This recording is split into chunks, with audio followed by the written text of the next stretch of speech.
No, this isn't a beer. This is Jeff Goldblum's face on a koozie. I'm just a fan of this I'm franchise. a true Clearly fan. not. True Anyway. fan. It's part of my It's a cosplay. short-ass episode. November Ready? 26th. All right, start that over.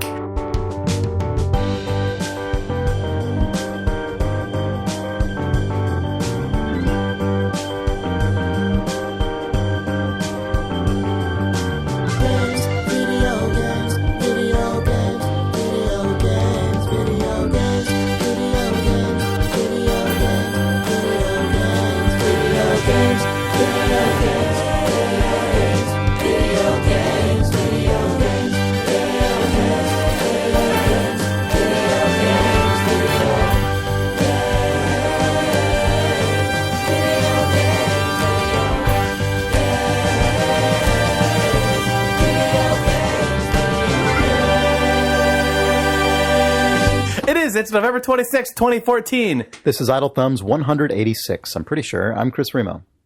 I'm Jake Rodkin. I'm Sean Vanneman. And I'm Danielle Riendo. And this is the best episode we've ever done. By which I mean, it's probably going to be reasonably short. Because No, it's not. It's going to be a full-length episode where we give thanks to you, the readers, by reading How are all you of your mail. promising this? Thanks, readers. Jake literally has to leave in like half an hour. We got material. We're going to be good. But yeah, It's gonna be in the great. spirit of Thanksgiving here in America, we're going to give thanks by digging into the mailbag. Well, first, are there any game reports anyone wants to give? Because Far I want to Cry. talk about, It's a game. because I really actually want to talk about Monument Valley again. I don't want to get back into the pricing thing because we talked about it so much. because it's disrespectful to gamers. But they put out another new episode, which I had no idea was coming out, Right. In support of the Red campaign. A lot of games yeah. did this. Yes, there was a whole Red themed promo on to benefit AIDS research on the App Store this week, and like Threes came out with an update, and they made some gameplay changes and made a red color theme. But Monument Valley actually put out a whole new level for 99 cents, and it is so good. It is so good. I already thought that the regular Monument Valley expansion for $1.99 was good.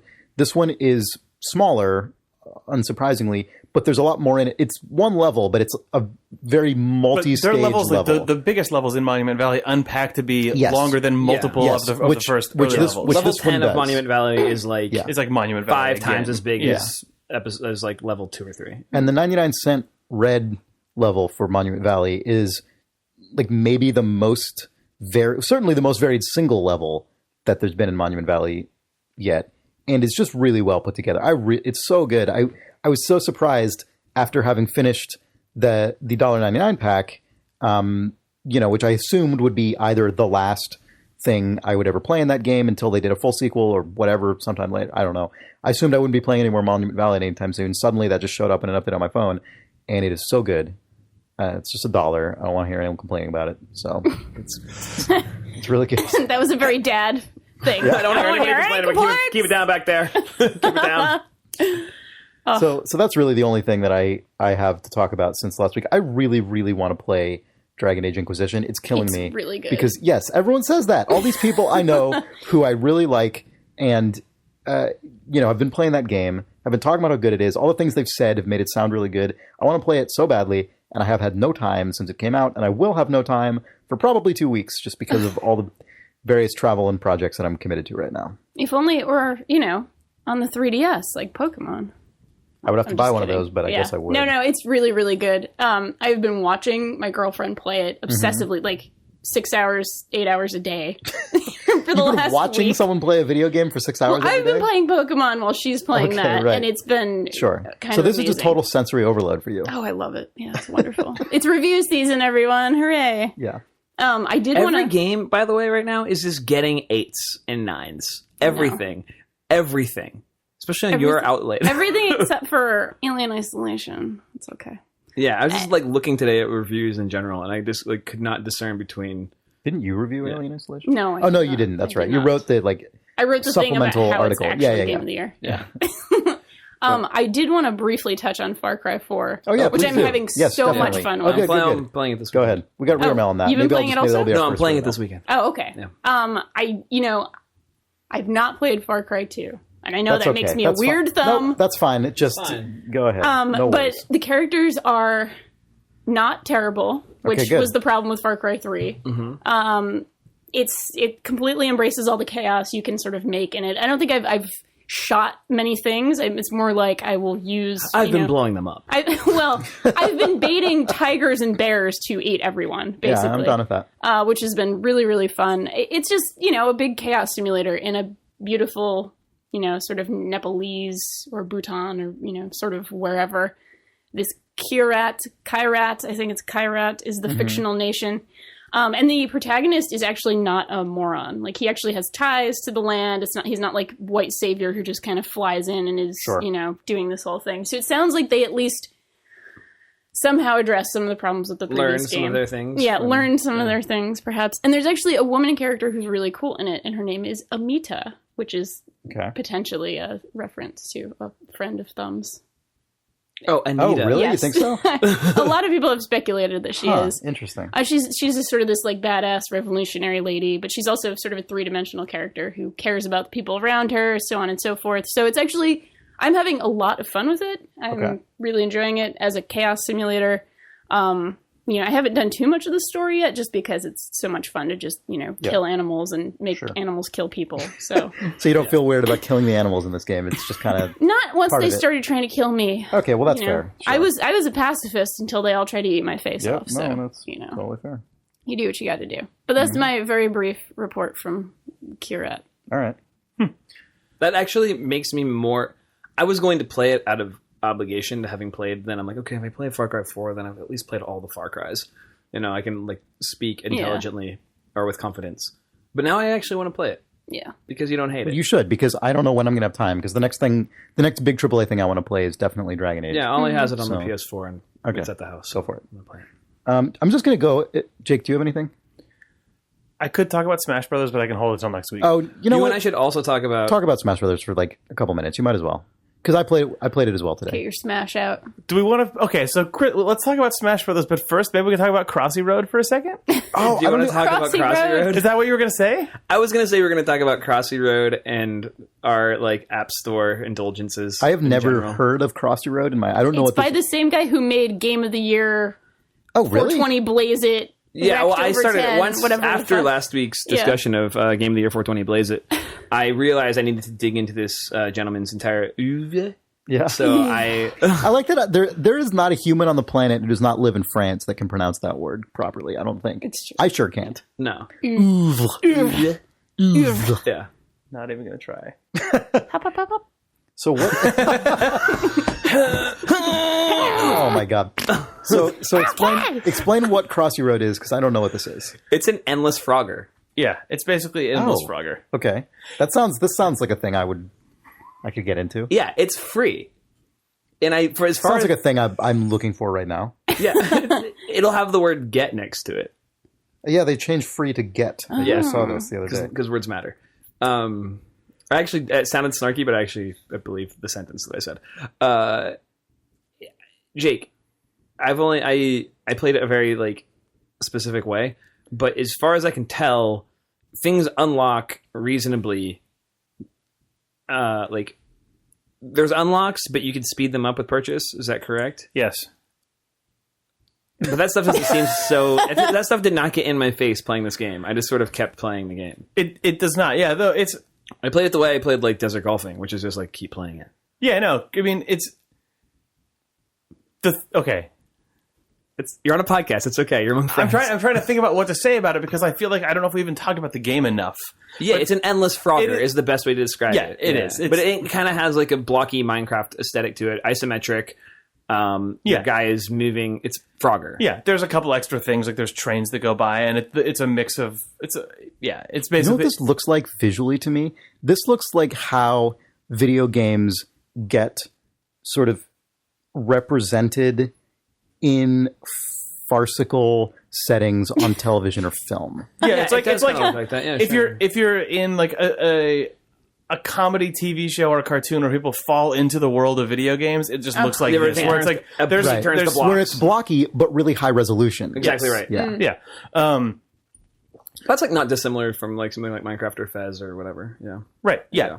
But this game has little, like, the block will actually animate the way that a cartoon block could animate, on it and stuff. Which Minecraft is not. But yeah, so it has a bunch of characters that unlock that give you. They mostly seem aesthetic. They'll change the presentation of the game a little bit. Like I unlocked a ghost, and the ghost glows, and then all the lights turn off, so you just have like the ghost is illuminating things. Or I unlocked a unicorn, and it leaves a little rainbow trail everywhere that it goes. I unlocked a confused old man who just goes huh when you move him around, and you just get those by obtaining 100 gold.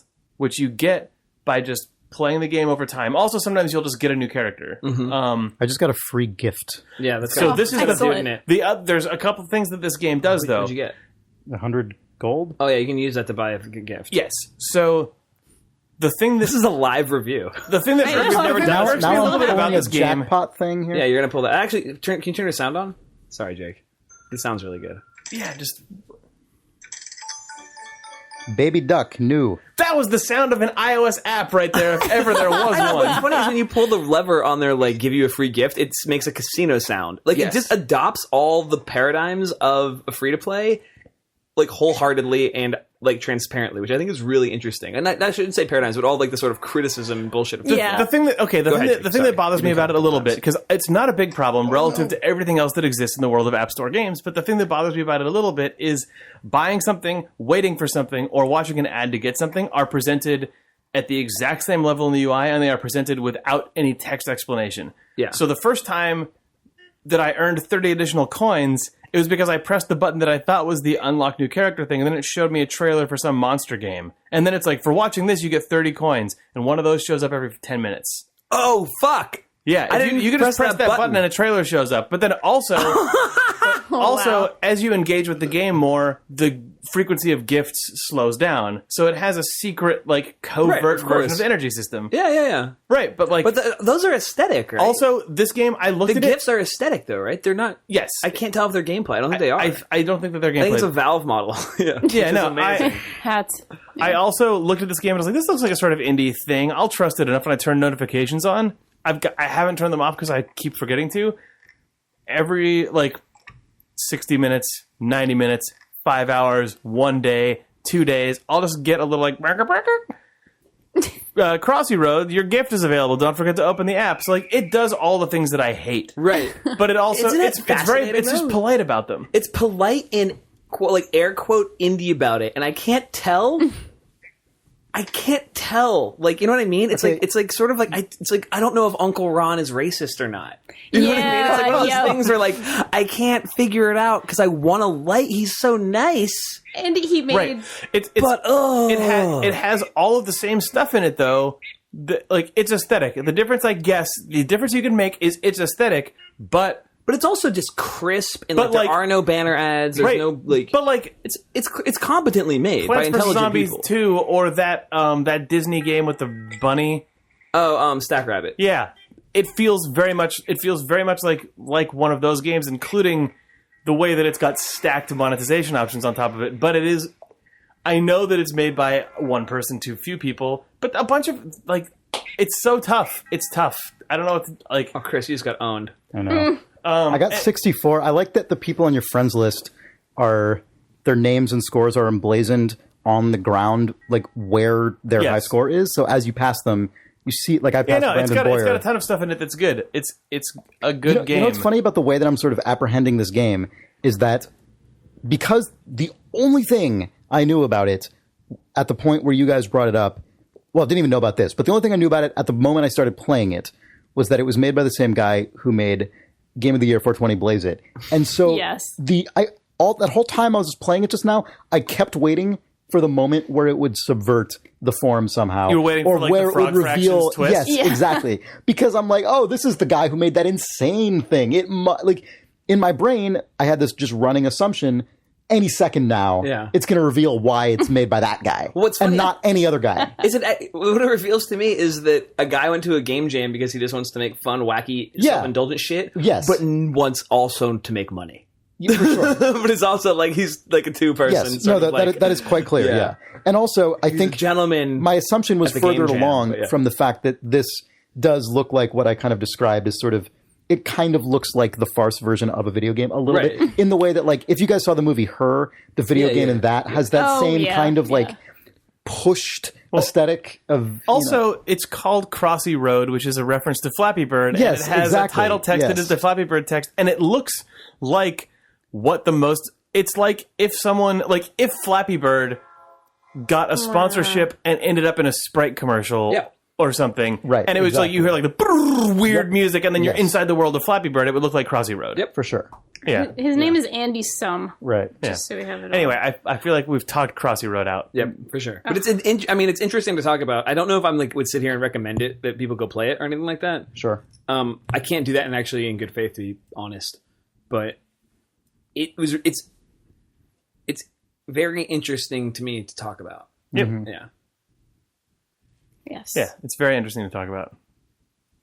Do the readers have interesting things that they want us to talk about? Yeah, they do. So actually, the first reader mail I'm going to Smash read Brothers owned. We'll talk about it next week. is about Far Cry 4. Oh. In response to we actually there were a lot of responses to our Far Cry 4 discussion last week, which were interesting because I think they spoke to a different perspective than the one we had in a very valid, worthwhile way. So Justin Peterson writes. Dear Thumbs, on this week's podcast, you made several comments about the Far Cry 4 antagonist, which I'd like to respond to. Danielle said she initially incorrectly assumed the character was white, and there was some agreement with the other host that the villain doesn't look like a man of East Asian descent, with the implication that this might be problematic, with some speculation that because he is the face of the game, perhaps he was whitewashed for marketing purposes. To share a bit about my perspective, I'm a Chinese immigrant. I've lived in the U.S. for most of the past 20 years. I've never been mistaken as anything other than Chinese while living in China, but in the U.S., I've had a lot of acquaintances comment that I'm difficult to place. Many people have expressed surprise when I've told them of Chinese, many remarking they didn't even realize I was Asian. While I'm definitely Han Chinese, if I'm in a crowd of Han Chinese, people say I look like part of the group, but the features that might cause people to classify me as being of East Asian descent aren't really pronounced on my visage. In other words, I look like, quote, just a normal guy. And apparently most Americans' definition of, quote, just a normal guy excludes men of East Asian descent. I look, quote, too normal to be Chinese.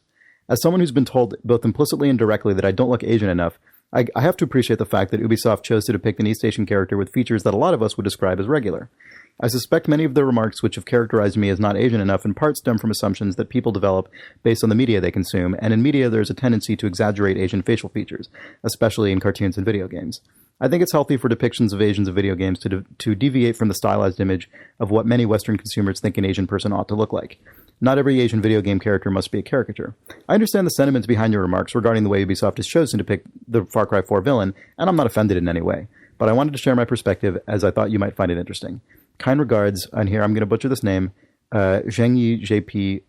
JP, I guess is his nickname. There was one more Far Cry thing that I wanted to bring up here, if I can find it. There were a bunch actually that I had to do that had to do with the style of dress of the character in reference to Hong Kong action movies. Yes, Hong Kong action movies, and the way that villains in many Asian movies are often depicted wearing like sort of garish clothing and like very deliberately noticeable, bright ensembles and things like that, which I thought was... A lot of this stuff is really challenging for me, right? Because I don't feel like you get to just like adopt aesthetic or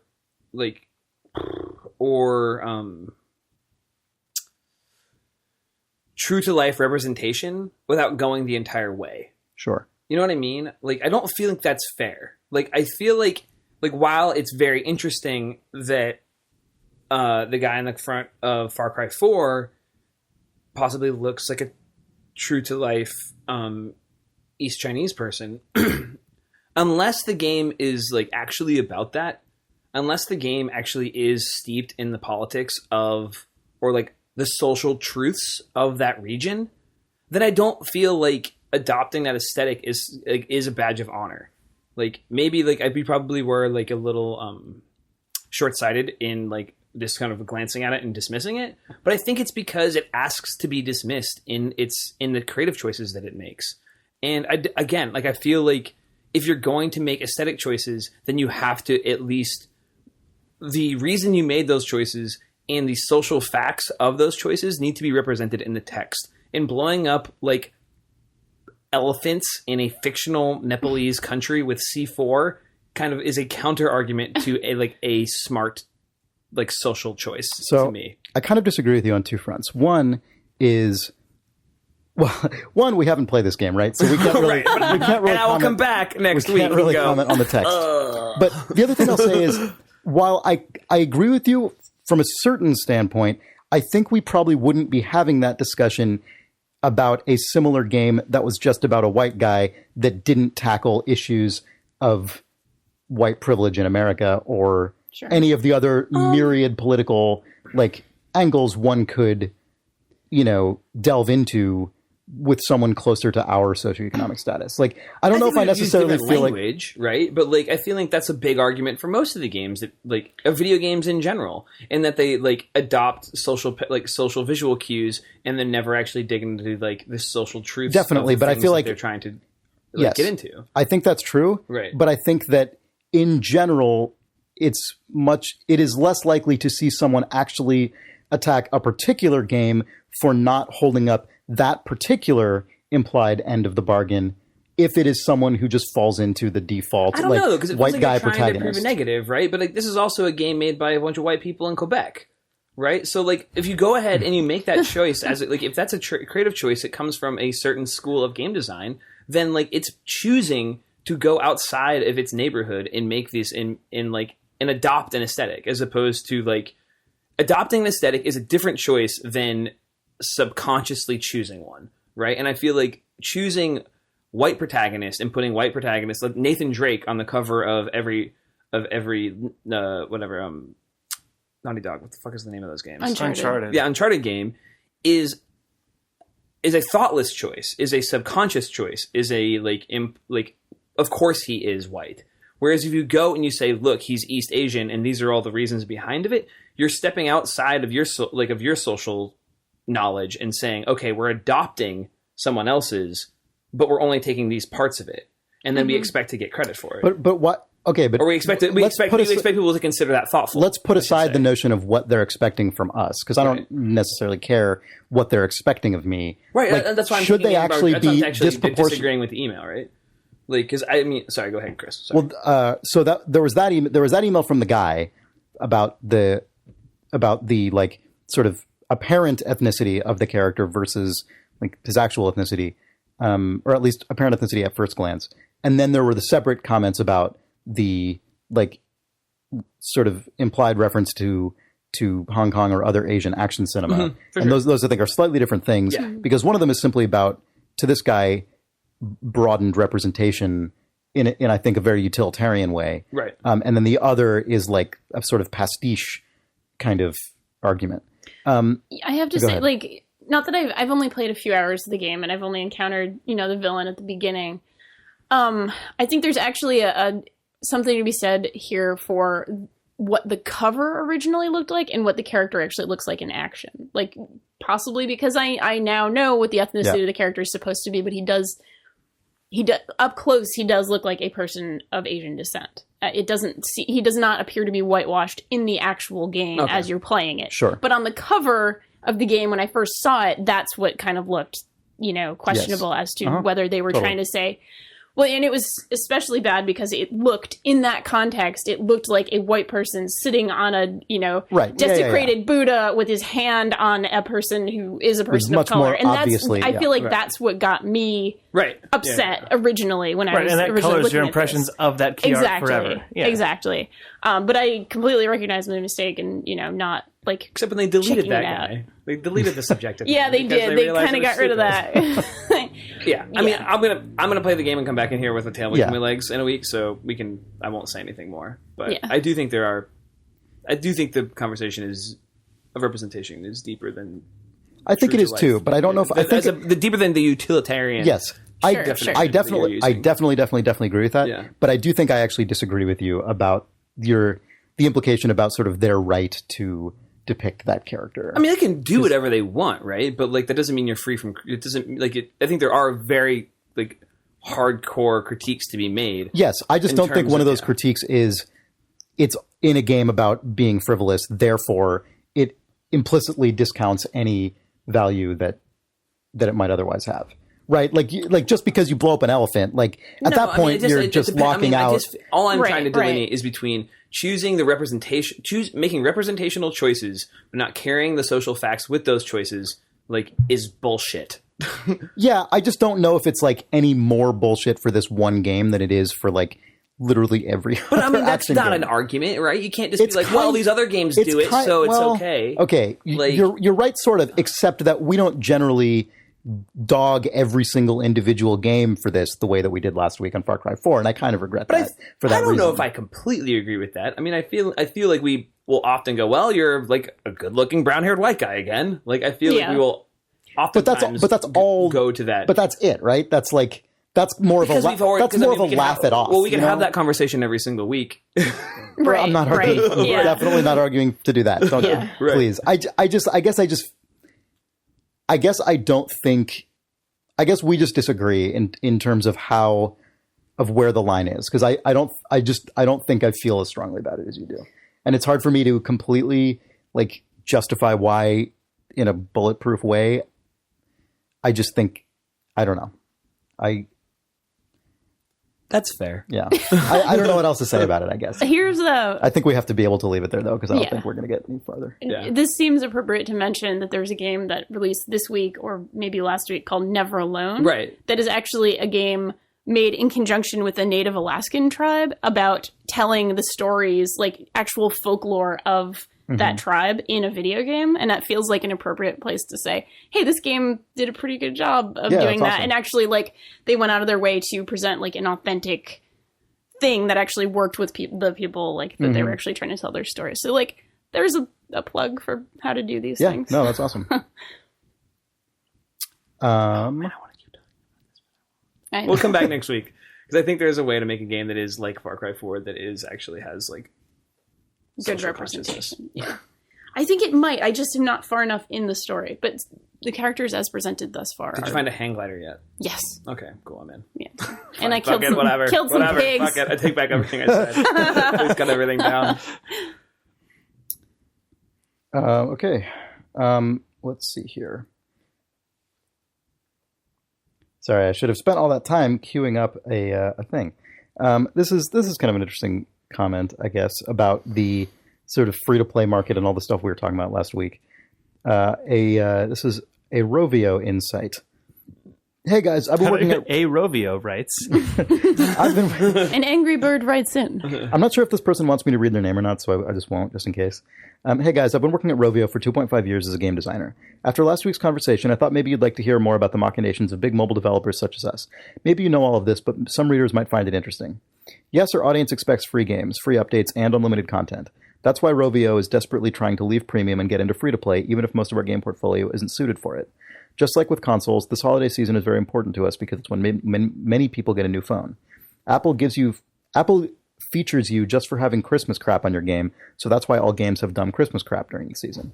Updates and featuring really do give a huge spike on downloads and thus revenue, but that quickly dies off when players are done with the content. Though Angry Birds Classic is great for cross-promotion, it holds its own weight and to this day is still one of our biggest games, for reasons beyond my understanding. The other Slingshot games were just not made to be the Angry Bird games that make money, but were more like strategic choices. Seasons was for the hardcore Angry Birds players, yes, they exist. Rio was for marketing reasons. Friends was an attempt at Facebook games, and so on. I know it was just hyperbole when Jake said we only put out 3 extra levels because it's Christmas time, but come on, Jake, we put out at least 20-something each time. Also, you'd be surprised how much time we spend on those goddamn things. But yes, we're not the giving tree because we're definitely getting several things in return. Ultimately, while the whole Monument Valley thing was utter bullshit because people shouldn't feel entitled to free premium content, I don't think having free updates plus many SKUs a la Rovio is bad for consumers. Each SKU tries to offer a different experience. For example, adding Red's Mighty Feather to Classic without extra regular levels were a huge mistake. Turns out people want more of the same thing they like. If you want to deliver a different experience, another SKU is a must. In conclusion, the mobile game market is a lot like Lovecraftian horror. Common human laws and interests and emotions have no validity or significance in the vast app store at large. The proof, Flappy Bird. Anyway, sorry for the very long email. It was hard to keep it brief. Hard to keep it super brief. Keep up the good work and stuff. By the way, if you ever liked Angry Birds Classic, I recommend you play Stella. I like to think that we brought Angry Birds back to its core with what we all learned. Kind of a Ms. Angry Birds, if you will. Then again, I'm biased because it's the game I work on. Also, our next update will be somewhat Spelunky-inspired. Cheers. Nice. So that was just there's a lot of mentioning of obviously their own games in that, but it's rare to see someone from a video game company talk that much about this stuff because, and I feel like in our segment of the industry, either you're like a one-person indie person or you never are allowed to say anything like that to anyone ever. So that was worthwhile, I thought. I don't think like paid SKUs with free updates is bad for consumers. No, I don't either. I think we were more talking about the sort of broad, long-term effects of some of this stuff, you know? Yeah, I mean, I don't actually know if I have an opinion coming out of last week's conversation about that stuff. I don't really know if I do either. I was just sort of positing a lot of... Yeah. I feel the same way. Stuff out. I could not present you a manifesto of how this stuff should work. Strange after desire you play every Angry Birds this weekend, you will come back with your manifesto. That way I will come back with my Far Cry 4 manifesto. I was about to say this. I was about to, so we're all just going to go play Angry Birds this weekend, apparently? You're going to go play Stella. And apologize to this guy for saying there's only 3 levels in an update. Or lady. Sir or madam. Oh, you've never looked sadder. There's like 20 levels and they're good. How are you doing on time? I gotta get going soon. Okay. All right. It's alright though. Donnie Cousins writes, what video games get wrong about war? Hi Thumbs, longtime listener, first time writer. I really enjoyed your enthusiastic talk about this war of mine last week. I haven't played it yet, but I'm following its development and I'm looking forward to getting my hands on it. One thing did catch my eye, a comment someone left on the Rock Paper Shotgun review of the game. It was from a reader who had experienced firsthand the siege of the Bosnian War and how it affected his community and the people around him. He gives an account that paints a very different picture of a city during wartime. And here's just the post. As someone who's actually lived in the besieged city of Sarajevo, I can tell you they portrayed some things accurately, but others not so much. First off, judging by some of the pictures in the background during the loading screen, Sarajevo is definitely the inspiration, if not the place itself. Stuff was indeed made from junk or repurposed from other less useful things. The most valuable commodity was not alcohol, but flour, coffee, beans, and powdered milk. If these were not available, people made their own substitutes. Lentil instead of beans. God, I hate lentils. All kinds of things instead of coffee. I remember my father bringing me a can of Pepsi. I looked at that thing for a week before opening and drinking it, all the while feeling sad because it was gone. There were no drunk people in those days. The other completely unrealistic thing in this game is the nighttime scavenging. People did not break into houses to steal stuff. There was a curfew in effect, and you were liable to get shot by your own soldiers thinking you were the enemy. Secondly, this game portrays people as getting colder and more selfish as the time went on. It was exactly the opposite. Everyone shared everything. People helped each other in ways they would never do today. The notion that someone stole or killed from others would be laughable. You have people on the hills shelling you with up to 3,000 shells per day. Trust me, breaking into someone's place is the last thing on your mind. You need help. You ask, others will share. Plus, the police were more effective in those days than they are today. To conclude, this game is a different view on war. There are some mostly accurate parts. Much of it is missed by a mile. Good job on trying, but until you've lived through such a thing yourself, you'll never know what it truly means to be caught in such a situation. I truly hope no one else ever does. That's the end of the comment. Yeah, it's a hell of a comment. Yeah, no, I think it's I think it's great. Yeah. I think it's really good. I think it's really heartening that's good the because experience. you play the game, right? And it does just feel like it feels a lot like a survival game but like games like those are created either in a fictional, like The Road situation, or a zombie situation. Yeah. So it feels like to get away from that, you make different choices. But you do sort of ask yourself while you're playing the game, like, would I do this? Would this be like this? And it does still then run the problem Still of a great game. But, all of the decisions they're making for how to simulate this world and how to present this world are coming at it from the angle of what makes an interesting survivalist fantasy, but it's themed inside of real life. Right. I mean, Right, yeah. But sorry, this is actually, it actually ties back to my criticisms of Far Cry 4 now that I'm sitting here thinking about it, in that if you make those choices of representation and then you get the social facts wrong, you shouldn't do that. Because you could have made this something like Half-Life 2, like City 17. Sure. Like there's nothing... Fictionalize the whole thing. Yeah. You could have made this more Orwellian and it still would have been really poignant.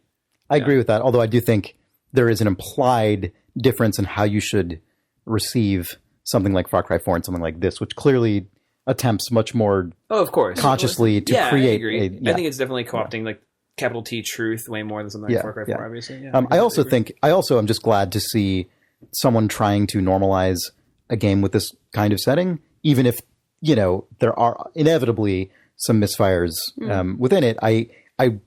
It's really good to see that step being taken, I think. And there's another email about this war of mine that I thought was nice. Liam Lambert writes, "Hey Thumbs, I wanted to let you know I thoroughly enjoyed Sean's anecdotes about his time with this war of mine last week. He briefly mentioned something about the game being developed by 11-bit studios and Warchild, but Warchild is actually the game's partnered charity and is dedicated to providing support for children affected by war. Nice. A portion of the game's profits goes to Warchild. I thought this was a great way for a developer to convey their message both in and out of the game, while also giving money to people going through shitty times. The developers have been handing out free copies of the game to pirates in an effort to spread awareness to those who might have the funds to purchase. Despite this war of mine being a net gain for humanity on a whole, there are still people on the internet intent on railing against it. I write for a small gaming review site, mostly specializing in indie coverage, and I was disheartened to learn of commenter backlash towards reviews of the game. Most of said backlash was leveled at critics for pointing out the game was interesting because it portrayed war in a different way to most games, since it focuses more on the grinding hardships of war refugees rather than shooting guys in the face." That's weird that there's backlash against that observation. GG. Is it, Chris? I guess it's not. Is it? I guess this wasn't a question, but I thought you guys might find it interesting. Keep up the good work and fuck Nick Brecken in his dreams. Liam Lambert. what? In his dreams. Oh my God. York, In his UK. kilo dreams. Considering all the horribleness of humanity in the last And 2 last days. forever. Yeah, forever, but the last 48 hours especially, I was very heartened to hear from that comment from the person who survived in Sarajevo that like people were actually good to each other and rallied. I'm sure that's not necessarily what happens every time, but that gave me a little boost. Like, not all people are shit. That's nice. Well, and I think people often actually become the best version of themselves during the worst times. I think that's not uncommon. You hear stories about sort of in a style of warfare that is now nearly extinct, right? But like in World War I and to a lesser extent World War II, we hear a lot of things about sides facing off in just brutal trench combat, which is, totally unforgiving, but then on Christmas or something, someone will like sing a song and everyone joins in. That but even, kind of even thing. on a smaller level, I mean, to what you were saying, Danielle, I mean, the stories that come out of Ferguson over the past 48 hours are one thing, but they're not telling the stories of like the neighbors who are just having big dinners together because their kids are home and they're getting to know each other for the first time, and like the fact that like people probably are going, regardless of the long form narrative or the meta narrative of whatever happens in Missouri, there's no doubt that people are going to be closer there as of like now. You know what I mean? And I think like those stories must exist. Or at least I hope they do. I think they do. I mean, they certainly do because stories came out of Ferguson already the last time it flared up. The woman who walked however many miles and had milk for people who were pepper sprayed like for their face and all that stuff. Yeah. It's like Smash Brothers, Jake. Good humans. It's like Smash Brothers. Jake, what are your thoughts on this new Smash Brothers now that you've played it? What, we're really going to jump from that into Smash for real? I don't know how else to jump from anything to anything. Okay. And then are you going to Cirque du Soleil tonight? I'm going to go to Cirque du Soleil tonight. Is it at AT&T? Yes. That's cool. Exciting. Yeah. Are you in Cirque du Soleil tonight? I'm in it. Yeah. Do you dance on the ribbons? I dance on the ribbons.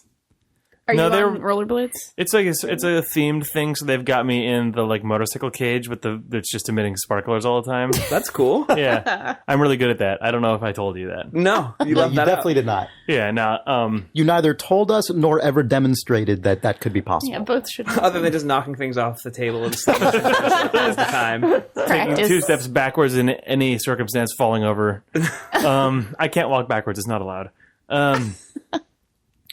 Super Smash Brothers for Wii U is a good Super Smash Brothers game. Yes. Why?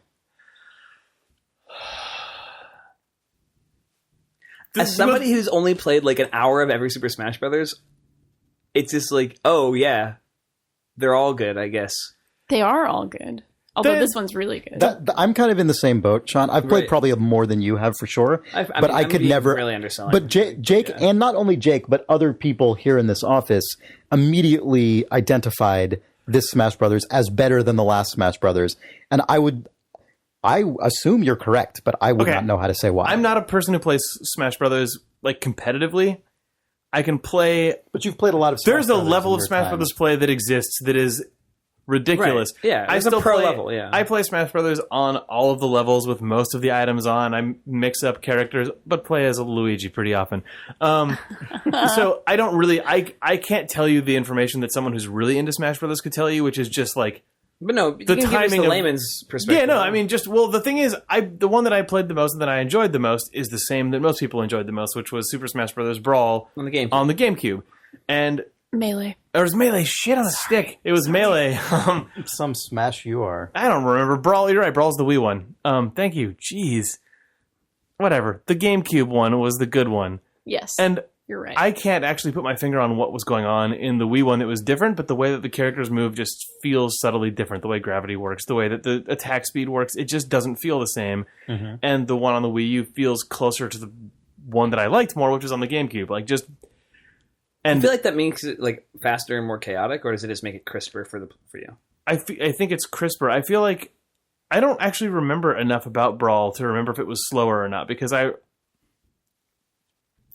the hugest difference in all the speed stuff was the N64 one is incredibly floaty and really slow, and then once I went to the GameCube, everyone follows at a way more normal platforming speed. Amazing. Like it's just, and I don't remember if the Wii one was faster or slower, but I just know that on this one, the way in which characters collide with each other, the way you pick up an item, and the time between you picking up an item and you can use it, or the time when you've hit the ground from a failed move and you can get back up, and how you roll out of the way of things and stuff. Like, just the feel of it all feels more, like, harmonious to me, but I also don't know if that's just because I have hundreds of hours clocked on the GameCube version. So the funny thing about... Yeah. Oh, sorry, go ahead, John. Oh, I said I played quite a bit of the GameCube version. The one thing I do like about these games, and this one in particular, is how much sort of non-attack time you need to manage when you're like, I'm going to charge up this attack, or I'm going to block, or I'm going to recover. There's sort of the microseconds in between throwing a punch or doing a move that like the sort of response action. Yeah, almost? Or sort of the state, or like waiting to react. Mm-hmm. By waiting to react, I literally mean like waiting 0.3 seconds. You know what I mean? Because it's not. It feels very much. Everything feels like a little less instant, but not in a slow way. If that makes sense, right? You're still doing something, but it's not just slugging each other or something. Yeah. It's not like insta reaction, like something like we've been playing a lot of. What's so funny is I think games like Samurai Gun, you know, like kind of like are all in this. We've been playing a lot of games like that. It feels like over the past 6 months, where those have 0 second time almost between like. Right, action. Samurai Gun is an extreme version of that, where it is just if you're near someone, you're trying to attack them, or you're trying to get out of the way. Where this feel like, and I guess that's just like most fighting games, you know, like it's funny you bring that up, because I think actually, even though I appreciate the thing you're saying and I like it a lot, I am so much better at the other. Right, I'm so much better at the Samurai Gun type. Like that, I will often come out like I take to that well. Right. For some reason. Well, what's funny is I was playing Smash Brothers with the guy, like with everybody after work for a little bit, and I went, fuck, I'm bad. Like, I am bad at this. Yeah. And I walked out of the room and said, guys, I don't play Smash Brothers. And that's like the decision I had to make. But I made that decision because I realized, because I could see where I could see the gulf between where I was and where good people are. And I went, oh, I've been in that gulf before. Yeah, I've put on my trunks and decided to swim for that horizon. That's a Dota shaped gulf. Exactly right. Exactly right. Yep. Which is actually that gulf is actually if you look to your left and your right, you see there's actually lanes. It's not. Yeah, right. But it's actually really healthy, because it meant for me personally, my knee jerk reaction was that like I am too old for this, or like this is outside of my skill set, or like this is just I'm in a different phase of my life. Therefore, I could never. But having gone into Dota the way I went, oh no, I just have to make that choice, right? And just understand how big the gulf is. You either say, I don't play Smash Brothers for you. I mean, I don't have the same attitude that you do about this stuff, but I feel like you're like either I'm a Smash Brothers guy now, or I don't play Smash Brothers because I don't want to just be bad at it. I just want to be like really competent or good at something. And at Dota now, I'm not good, but I'm competent. Right, like, sure. It feels like being like the most... You host a Dota podcast. Well, I could be like the most forgettable guy on a corporate softball team. Like nobody's like, that fucking guy is always fucking up. Or like, oh man, like that guy hits home runs every day. It's like, no, he just is out there in left field. Not screwing up. Not screwing up. And that's why I feel like I can play Dota. but I cannot be there with. That's fair, this because like game. against friends who are reasonably competent at Smash Brothers, that's about where I land. Like I don't, I win right. sometimes, I lose reasonably often, but I occupy somewhere in the middle of people. Yeah. Like if you and I played, if our current company played in this room right now, we played till 4 a.m, I would maybe win once. Maybe. You can pick up Smash Brothers quicker than you think. You can pick up the basics of it quicker than you think. That's what I told you about Dota. Yeah. They're not the same. 50 hours versus 5 you can hours. find your Luigi in Dota. You That's can true. I find probably your can. Luigi. Yeah. The other notable thing, lion. the other notable thing about Smash Brothers for Wii U, we've talked about it before, is that they support the GameCube controller, which means You have to buy this little guy. You have to buy- yeah, because- They sell Two a of them. hub. yeah, because obviously the first one came out on Explain what this N64, little but then the guy next did. one came out on the GameCube, and then when Brawl came out on the Wii, it was fine. Everyone could still use their GameCube controllers because it has GameCube ports on it because it was just 2 GameCubes duct taped together. With the Wii U, it's not GameCube backwards compatible, so they had to put out a USB adapter that has 4 GameCube ports. It plugs into 2 USB ports, so it's just this crazy. Yeah, it's a crazy abomination. But I accidentally ordered 2, and then I was really excited about that because I didn't know until I opened the first box, but the Wii U has 4 USB ports on it, which means you can plug 2 GameCube adapters in, which means you can have 8 Wavebirds, 8 wireless GameCube controllers playing Smash Brothers, because the Smash Brothers supports 8 players because it is in HD, which is fantastic. It supports 8. Yes. Yeah, that's why you I've been didn't play with accumulating 8? all these controllers. We don't have 8. We didn't even have 8 people to play. I know. it. I've got 6 Wavebirds here now. 7 people in Campo Santo West. We got a couple more in the other office. Yeah. We could do it. But this is a goofy, stupid detail, but the Wavebird has always supported 12 channels. And I've always been like, I guess it's for like in your dorm or something. If someone like in the other bedroom, if like there's 3 GameCubes all in like wireless. Your dorm at frequency. DigiPen. Right, yeah. Like, who has? I was always like, who has more than 4 Wavebirds in a room? Oh man, I can have 8 Wavebirds plugged Yes. in. I can plug in 8 Were there GameCube even controllers. games that supported 8 controllers on the No, GameCube? it supports the hardware has 12 its time channels. is now. Right. Jake is writing an email to Jake from 12 years ago in the time machine Be like, saying, like, Keep "You're- them. Yeah. You're them not all." going to believe what I've discovered. Maybe that's why I kept. I I always knew this day would come. I have another Wavebird at home. I bought 4 platinum Wavebirds when I was. I bought the platinum ones because they were like right at the end of the life of the GameCube. Nintendo was like, we're issuing them in platinum. They're a cheap version. They look nicer than the other ones. They look good with your Wii. I love that you came home with 4. Oh, I platinum- Amazoned them. You whatever. You opened the box. Yeah. And you quietly put them in a cabinet. And then, like, Someday. a few days later, One somebody day. came over and was like, "Oh yeah, let's play some Brawl." And they went to get one. You're like, no, I'm saving that. Like, and then this week, you're like, I'm saving that. No, for today. for today. Jurassic World. Jurassic World. Yes. No, You produced them.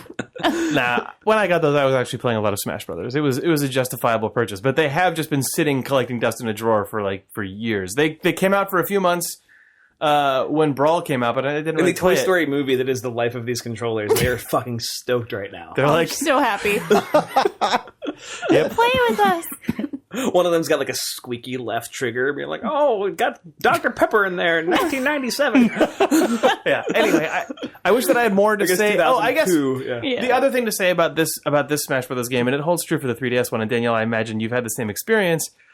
The amount of just goofy crap in this game is off the charts. so wonderful. Like, it is the most of, like, that's been stacking up, and that actually, it bothered me a little bit more in Brawl. Like, there was the focus on the assist trophies and on the Smash Ball and all that stuff. Yeah. And I feel like they've now just crossed over into there's so much shit going on that it doesn't matter. What is this shit? Like, a Nintendog pops out and licks the screen, and then Blocking half the screen. and then at the same time someone gets a Smash Ball and becomes supercharged. But there's also like 3 additional Pokemon that are fighting for someone else, and someone's halfway through assembling a spaceship that becomes a super weapon. It's like And a weird man in a unitard is like moving the screen with Yeah. his hand. Yep. Basically. but like all of that stuff can conceivably just be happening at the same time as up to 8 people are attacking each other on screen, and it's like The Dota metaphor is so good. Actually, it is, because Except that in professional Smash Brothers, they turn all that off. Yeah. Well, that's horseshit. Because it's a game of chance. Yeah, They gotta play with that I stuff. like that they actually really fully catered to both in this. Right. That's cool, though. In this edition. We should talk about that next week, because I actually want to get into that a little bit, because it's impenetrable to the newcomer. Right. But the thing is, I'm like, there's a spaniel licking the screen. right, but then the thing is, if you fade up too high in the skill tree, all that stuff fades away and gets instead replaced with people who play this game like people play Street Fighter, where it's just down to the frame. You are just getting fucked. And you have no idea what's happening, and it's because someone is just like a master of Star Fox. Yeah. Yeah. Or a master of... Fox. What's it? That's that Pokemon... It's not Lothario, but I always think that Someone, it is. Pokemon Lucario. It's like, yeah, it's Lucario. someone published an article about the evolution of the Smash Brothers metagame over the last 15 years, or however long it's been since the N64 one. Really good, Oh, yeah, it was maybe a year ago or yeah. something. I can't remember, but it was February of this year, maybe. And it was a really long article that I have not played enough Smash Brothers to warrant reading in its entirety. Mm-hmm. But the thing that was really fascinating about it was that he graphed the relative preferredness of every character in Smash Brothers from its first appearance in Smash Brothers till now, or maybe it was just one of the Smash Brothers. I don't know, but it was like a decade's worth of data. And so it ranked them all. The left side of the graph had their sort of meta rank, their popularity among competitive players, sorted from like 1 to 30 or whatever the fuck it was. And then the right side of the graph had their current meta ranking, or at least current as of the time this article was written. And then in the middle, like in between the left and right, were lines that went up and down over time, showing the characters getting more popular. And like, so Fox, for example, was already, I think, decent at the beginning, and then at some point became the character that everyone knew was like really, really great, and has just remained up at the top ever since. Yeah. And then some characters had big dips and came back. Some, like Donkey Kong, languished at the bottom for a long time, and then is now like a mid-tier respectable character. And you could... That's so funny to me, because people are just playing them differently. Yeah, there's no balance changes. Well, there's no meta changes. There's no patching. Well, there's only meta changes. I mean, there's no patch. That's what I mean. There's Yes. meta changes, but there's no patching of this game that stimulate meta changes. Right. It is Like only in to do with Loma. player discovery. That's amazing. They Player actually discovery started and, like, patching this particular game. So this is the first Smash Brothers game ever to have balance Yeah. patches. Yes. And they're going to continue to balance patch it, I imagine. I believe so. professionally. Yeah. Okay, that makes sense. that is something I'm really interested in it's adding hearing a whole new how the level. community reacts to it. Yeah. Because until now, this has been maybe the only like modern era competitive game that is not just continually patched. Yeah. I'm increasingly getting to be all about Smash Brothers to Dota comparisons, though. They actually starting to make. There's an argument to be made. Clearly. Because Smash Brothers is also a game that has a fighting roster that is completely insane and unbalanced, but finds balance through players playing it. Yeah. No. I think the Loma. I wouldn't. I mean, And fighting games in general are like that. Yeah, but I do think. Yeah, especially that's fair. But I mean, In Smash Brothers, this is going to be the breadth this is is weirder, I mean, though. this is a very uneducated statement I'm about to make, but it seems like this game could be either the first or one of the first games that is a competitive fighting game with a continually patched code base that changes the meta. Yeah, Wait, is that not true of like Street Fighter or something? I don't think so. What do you mean? I'm well, not like sure. the thing that's interesting about Smash Brothers, if we look at it through the Like, I lens don't think of they like don't patch Street Fighter to like change like the, Mario Kart on the Wii U is the they first not? game that I've really been think aware so. of Nintendo doing a bunch of patch stuff, and that's like Sure. now you can race as Link. Now there's new maps. that's content. Yes, They're not balance changes though, really, or are they? a new fighter is going to change the balance of everything, though. Yeah. Yeah, but no, I'm talking about like, okay, so like a true like patch notes update for something like Dota is like Phantom Assassin now crits for 75% Right, of her thing as opposed to 70-10. Sorry, or I guess I was taking 70-10. I guess I was taking that for granted. 79%, Sorry, yeah. and just saying that in addition to that, Smash Brothers for Wii U has the potential to be patched in all of the ways that Dota is patched, including content drops and Yeah. and gameplay tweaks. All that stuff is going to fold into itself to create an evolving product, potentially the way that it does like a more ongoing game as servicey type thing, like a Yeah, Valve that's game. fascinating to me. That's Except really that Nintendo's going fascinating. to charge for everything. They won't charge for balance updates, will they? Like, No, No. they haven't. They'll charge for content updates, though, probably. Yeah. yeah, that's not dissimilar to a Man, Loma. that said, had Smash Brothers been free and had a hat store, Yeah. Nintendo's back! Fuck. You can never convince them, but that's the way you to can do dress it. Mario in a Stars and Stripes costume. It's got a big, like, train engineer's it's hat. amazing. It's the doofiest, funniest yeah, I saw that costume. shit. Ollie found that accidentally, like 3 seconds in. He's like, American Mario, done. That's all I'll ever play as. You can also play as Mario dressed as Wario.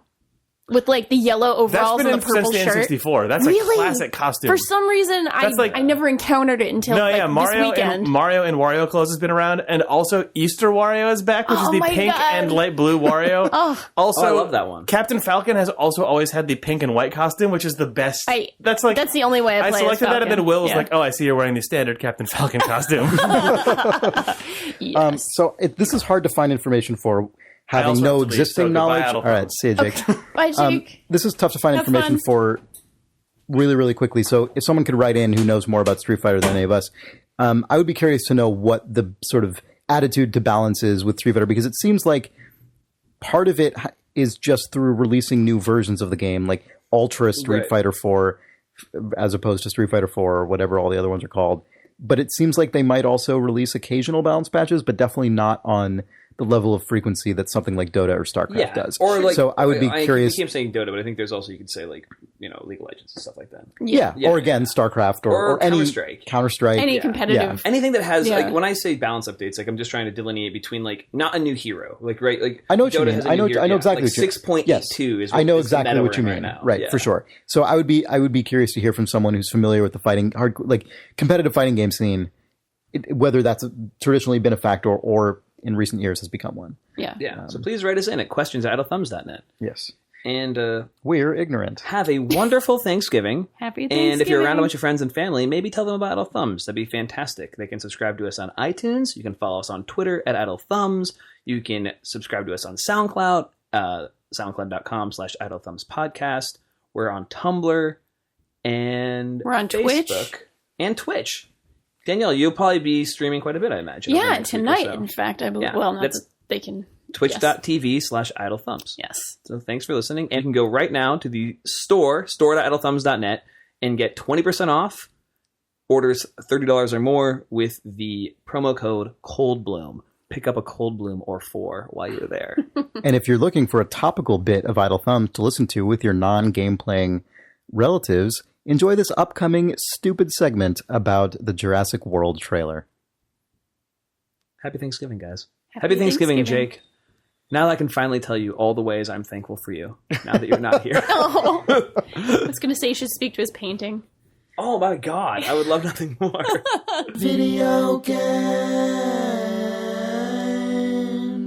Now that I'm on microphone, I can tell you, I actually believe what I'm about to say. I do. I believe the thing I'm about to nothing say. yet. 9/11 was an inside job. I believe the next 2 things I'm going to say. Including the first one that you just said. I mean, why fly all the Bin Ladens out of America? You can't burn steel. It's my new tattoo. On my belly. You can in Pokemon. You can burn steel. Fire types are really effective against steel this types happened. in Pokemon. There's steel types? Are they Yes. super effective? They're super effective. It's 2x damage. So you've never played Pokemon before. Oh, yes, and now I've played 45 hours. Look of at her it eyes. in like a week. Her eyes look like Pikachu's eyes.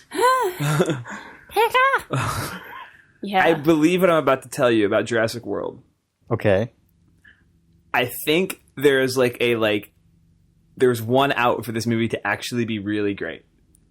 And that is? Well, 2 outs. They need to like take out that bad Chris Pratt line about cooking up the dino in the lab. Cooked up a dino in a lab. Yeah. I mean, who hasn't cooked up a dino in their life? Or they can get rid of the line, or they can transfer that line to Mr. DNA. That'd be totally fine. Cooked up a dino in a lab. You know what? Actually, that totally makes sense. dino Oh, no. You DNA. totally figured it out. Chris Pratt talks like that because he was obsessed with the original Jurassic Park movie. Oh, because man. It's been 20 years. He's our age, basically. So wait, so Jurassic when Park was a documentary? When he was or? 8, he saw Jurassic Park and really thought, and he got indoctrinated by Dr. DNA, maybe even Mr. DNA. Dr. DNA. It's Mr. DNA. Yeah, It's Dr. DNA in Jurassic World. Yeah, of course. Oh God. So he talks like He's that because graduated. he spent so much time being taught by Mr. DNA. Wait, that means that the story of Jurassic World is like a famous industrialist is like, I was inspired by John Hammond. That's a character from a movie. That didn't stop me. Jurassic then- World, so where based does- on the hit film Or Jurassic maybe Park. in this So where world, does that oh no, leave- no. Maybe the insurance company that picked up Jurassic Park from Hammond after it all went to shit rolled off Mr. DNA as his own brand, and then it like took over fucking Oh my children's God. television for like 15 years, which is why Chris Pratt's idiot character talks like that. That's true. That is my theory one. The thing that I think would actually make this movie good, there is 0.0% chance of this being a creative choice on the part of the director. You never see the dinosaur. What the, Oh. The one that you never see in the trailer. They never actually see what it. if you just don't see him forever? You never see the dinosaur. The last shot is like a little gold light in Chris Pratt's eyes as he goes, and then the chorus, the Jurassic Park opening chorus, goes, his and then it his slams dying Jake. words are, "It's beautiful. It's beautiful. They cooked up a beauty in that lab. in that laboratory." Jurassic World. Yeah. That's actually, I think if you never saw the dinosaur, and it was actually, we're going to put, you know, whatever. How many people go to movies on the opening weekends? Let's say this thing opens at $85 million. I don't know what that means for people to actually go see it. Let's just say 6 million people go see this movie opening weekend. And you put 6 million people in theaters on opening weekend and you never show them the dinosaur, people will fucking talk about it. That would be amazing. That would be amazing for a movie Right, like but this. what if it's a really crappy dinosaur? We all design? know it's going to be a crappy dinosaur. We all know it's going to look like the bastard child of the original T-Rex and a fucking Godzilla or Cloverfield. whatever, Yeah. Oh Right. God. It's gonna look like something fucked a Cloverfield for sure. It's we know that because the We know trailer that because the time we live in. well, the trailer didn't show the dinosaur, but it showed a dinosaur. It showed a wacky animal leap out of a all the water. other ones look good. That wacky The shark-eating Gallimimus guy. looked fucking cool. Yeah. The Stegosauruses on the river, the little river float. Yeah, that but they that did. wacky leaper. He eats You that mean shark. the Wacky the Leapersaur. megalodon? What is that thing? Will don't knows know. the name of it. Whatever. I'm just Gala. Now I'm just gonna work here anymore. human piece of In toast the over Telltale here. Jurassic Park game, the similar species was the mosasaur, but I don't think it's the mosasaur in this. I think Yeah, it's there was a mosasaur in the Telltale game. Yeah. Telltale predicted the aquatic park element of Jurassic World, though. Fuck. If there's one thing that game got right, it's that part, I guess. It's the SeaWorld part? It's the SeaWorld. SeaWorld I was part. going to What do you mean by ask, do you got think right? this is an indictment of SeaWorld? This entire Probably. thing? I imagine definitely, yes. Yeah, because wait, if it Jurassic turns out World- that the mosasaur actually has like a curved fin, and they're like, it never had curved fins 65 million They were years really ago. dolphins. You have to Wait, so release it into the modern mosasaur, ocean. That's a water thing? No, I don't. No, That's, I don't know that's what the name it of the is. species in that one. It's like in the the Telltale fucking game. but- megalodon, yeah, whatever but the it's thing like, that oh is. yeah, we think these live to be about 5 to 7 years old. Every other dinosaur in Jurassic Park, 75. Weird. Weird, huh? No. The thing is, they actually live longer in our future time, in the lake we have him in, than they did 65 million years ago. And then they're like, don't a lot of trainers get killed? Yes, but everyone gets killed all the time. Look at it. Look at it. It's a skyscraper with That teeth. case doesn't hold up as well. This park was founded, in fact, on the bodies of the original staff of the other park from 20 years ago. Oh man, Jurassic World's good if there's like Here's the other way. well, no, just sort of in the actual Jurassic World. If these kids like go by like the chomped outhouse where the stooge got eaten, and it just has a plaque there where it's like "Rest in peace, Stooge" from In memory Jurassic of- Park. Gennaro. In memory of- Yes. yeah. Like if there's like the fucking Donald Gennaro. yeah, Is that his name? It is Gennaro. It is Yeah. Gennaro. Yeah. Wow. That was a good Well pull. done. Good I'm pull. glad I know these useful like things. in the my life. electrical hut. Yeah. R.I.p. So, to Mr. your- Arnold. As far as connections to the original Jurassic Park, to your point about Mr. DNA sort of conquering the world, or at least the universe of this film, the only returning character from the original Jurassic Park is Dr. Henry Wu, who has Wong! BD Wong in the house. a minute of screen time or whatever in the tour of the original thing. But all of the part where they BD Wong, show dude. the egg incubators is like isn't it just on the other side of the wall from the Mr. DNA presentation? So does that guy presumably just spent hours every day just listening to looping Mr. DNA. Mr. DNA is his fate, so. Right.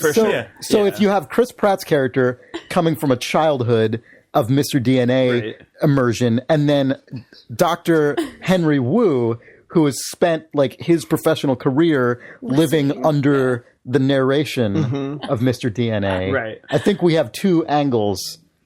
I think we have the external and the internal. So Wu is the villain of this piece because Chris Pratt keeps showing up and is like, Dino DNA, frog DNA, it's full of holes, and then he's just like, oh! God, if this movie is just those two guys like going at Wong, what are you cooking up in that lab? My character's name is Wu. I'm named Wong. That's very confusing.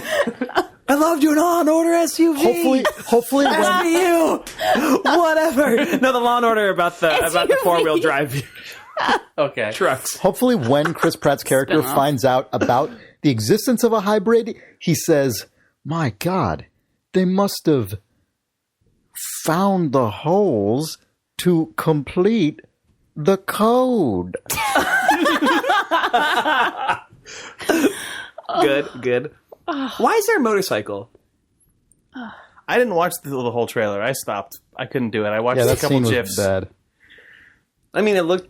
It's I my thought it was hope dumb. that they What do a show weird the podcast dinosaur. this one's going What to if they be. show the dinosaur at the end, but the dinosaur is actually A motorcycle. a human dinosaur hybrid made from the DNA of Dr. Ian Malcolm, so we then get a sort of Cronenberg The Fly crossover thing, and he just sort of coughs, sputters, like this in the gross sort of just, he says life finds a way, and then he dies. And a little tear comes out, and that's the end. Well, it's Alien Pratt kills Resurrection, him? basically. Does Pratt kill him? No, he just could never live because he's just an abomination. He's just dying okay. slowly the entire movie. Actually, he would look like this is just the Alien Brundlesore. Resurrection. Okay. Like, that's the plot of Alien Resurrection. And Yeah, the way that's the Alien plot of Alien Resurrection Resurrection. dies. Oh, really? And it Exactly looks right. exactly like that, She too. throws Alien Resurrection. He gets sucked out of the hole on the side of the ship. Right, but she has to, like, use her acid blood. And it's the Yeah. weird mommy thing and the whole... In Alien Resurrection, they're trying to recreate Ripley, but there's just like a whole laboratory of botched Ripleys, and then she discovers them because she's a perfectly remade one, and then goes in there and uses a like blowtorch to kill all the abomination or the Ripleys. flamethrower. And But then her- but her her like son, yeah, the who's also an half abomination. alien, half human son at the very end, which has a weird face that looks exactly like what you're thinking the half Ian Malcolm, half Tyrannosaurus Rex looks like, actually exists in a movie that was released. Well, this in the is real also world. very similar to the Jeff Goldblum film, The Fly. Yeah, that's what I was saying. I was saying The Fly. Yeah. So I'm going to forcibly wrench this conversation into some kind of relevance because of the Jeff Goldblum connection, and let you know that if you go to store.idlethumbs.net right now, you can buy the stupidest product that we have ever manufactured, stupidest and best. stupidest and best product we've ever manufactured, the Coldblum, which is an insulated foam bottomed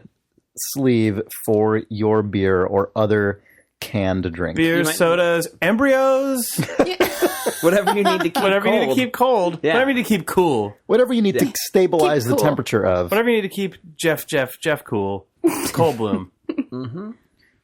I want one. Store.idlethumbs.net. You can one. have one. Yes. My life is complete. They're sensational. You know this episode's brought to you by nothing this week, except us. It's brought to you by Brought to that you by the Coldblum. Coldblum. It's brought to you by... As a little bonus, if you want to pick yourself up some cold blooms, we are offering our first discount ever at the Idle Thumb store, 20% off orders $30 or more with the promo code Coldblum. So get a shirt, throw a couple Coldblums in there, use the promo code Coldblum. Promo code Coldblum. Really hard to say. Code Coldblum. Code Coldblum. Use the code Coldblum, and you'll be able to also view our rejected TV pilot, Cade Coldblum. No! Codename Coldblum. Codename Coldblum. COLD. Starring Jeff Goldblum. Jeff Goldblum As the Cade Coldblum. As Cade Coldblum, a man frozen for 100 years. Oh my god. Well, man, Yes. I'm obsessed with By everything involving a by serial Mr. killer. DNA. But in Yes, this, by Mr. DNA, who did it all. Cade Nefarious Coldblum plan. is the world's best like forensic investigator and general hunter of the yeah. nefarious. But He can crack up any cold place. also frozen. He's frozen because the world's most notorious serial killer is frozen. Oh, that's Freddy true. Krueger. Freddy Krueger. So you're saying he was aware that the world's most notorious... What movie is this? It's Demolition Man. It's just Demolition Man. Yeah. Oh, I've never seen that. That's why they didn't pick it up. There's some. We worked hard on this, and someone's like, "That's just Demolition Man." That's you shredding your script Yeah, just- for Cade Coldblum. Yep. Cold case. Cold case, Coldblum, gone. Anyway, But what's still available? Coldblums. at the Idle Thumbs store, store.idlethumbs.net, 20% off orders $30 or more. Use it to store your beer that you smuggle into Jurassic World because you'll need it.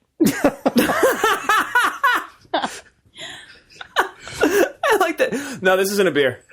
This is Jeff Goldblum's face on a koozie. I'm just a fan of this I'm a franchise. true Clearly fan. not. True Anyway. fan. Part of my This is a short cosplay. ass episode. November Ready? 26th. All right, start that over.